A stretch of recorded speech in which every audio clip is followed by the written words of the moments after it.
Praise the Lord. ஆண்டவர் இரட்சகருமாக இயேசு கிறிஸ்துவின் நாமத்தில் உங்களை வாழ்த்துகிறேன்.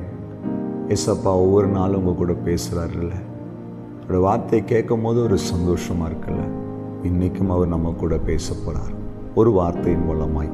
ஏசாயா 54 அதிகாரம் 14 வசனம். நீதியினால் ஸ்திரப்பட்டிருப்பாய், கொடுமைக்கு தூரமாவாய், பயமில்லாதிருப்பாய், திகிலுக்கு தூரமாவாய், அது உன்னை அணுகுவது இல்லை.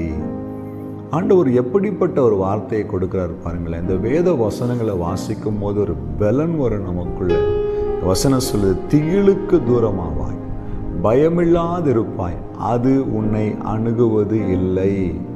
இதுவரைக்கும் நீங்கள் எதை பார்த்து பயந்து கொண்டிருந்தீங்களோ, இது நடந்துருமா, இப்படிப்பட்ட காரியம் வந்துருமா, என் வாழ்க்கையில் நான் நஷ்டப்பட்டுருவேனா, என் வாழ்க்கையில் தோல்வி அடைஞ்சிருவேனா, எனக்கு எதிராக எழும்பின மனிதன் ஜெயிச்சிருவானா, இப்படி எதையெல்லாம் நினச்சி நீங்கள் பயந்தீங்களோ, திகிலோடு இருந்தீங்களோ, ஆண்டவர் சொல்றாரு, அது உன்னை அணுகுவது இல்லை.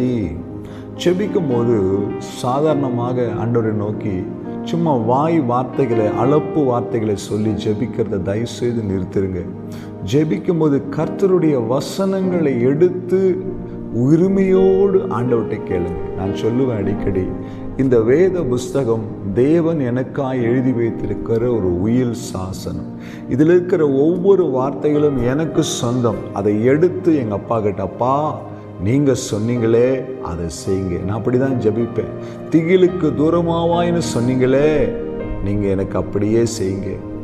பயமில்லாது இருப்பாயின்னு சொன்னீங்களே, எனக்கு அப்படியே செய்யுங்க. ஆண்டவரே, அது உன்னை அணுகாதுன்னு சொன்னீங்களே, அப்படியே செய்யுங்க. சங்கீதக்காரன் சொல்லுவான், பக்கத்தில் 1000 பேரும் வலது பக்கத்தில் 10,000 பேர் விழுந்தாலும் அது உன்னை அணுகாது. ஆண்டவர் நம்ம பக்கத்தில் இருந்தால் எதுவும் நம்மை சேதப்படுத்த முடியாது, எதுவும் நம்ம அணுக முடியாது.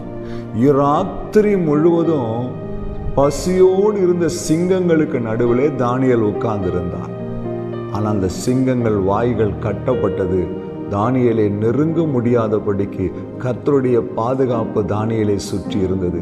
நீங்கள் வேலை செய்கிற இடமா இருக்கலாம், நீங்கள் எந்த இடமா எந்த சூழ்நிலையா இருக்கலாம், கர்த்தருடைய வாக்குத்தத்தை பிடிச்சுக்கிட்டீங்கன்னா உங்களை சுற்றி ஒரு பாதுகாப்பு உண்டு. இன்னைக்கு ஆண்டவர் சொல்ற வார்த்தை, பயமில்லாதிருப்பாய், நீதியில ஸ்திரப்பட்டிருப்பாய், திகிலுக்கு தூரமாவாய், அது உன்னை அணுகுவது இல்லை.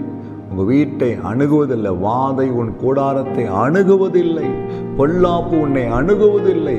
தேவன் உங்களை பாதுகாத்து நடத்துவார். சந்தோஷம் தானே? வாக்குத்தத்த வார்த்தைகளை பிடித்து கொள்ளுங்க. அந்த வார்த்தையின் வல்லமை நமக்குள்ளே கிரியை செய்யும். கர்த்தர் நம்மை நடத்துவார். ஜெபிக்கலாமா? எங்களை நேசிக்கிற நல்ல தகப்பனே, இந்த வார்த்தைக்காக ஸ்தோத்திரம். கேட்கிற ஒவ்வொரு உள்ளத்திலும் பேசும். திகிலுக்கு தூரமாகட்டும். ஆண்டவரே, எதுவும் அணுகாதபடி காத்துக்கொள்ளும்.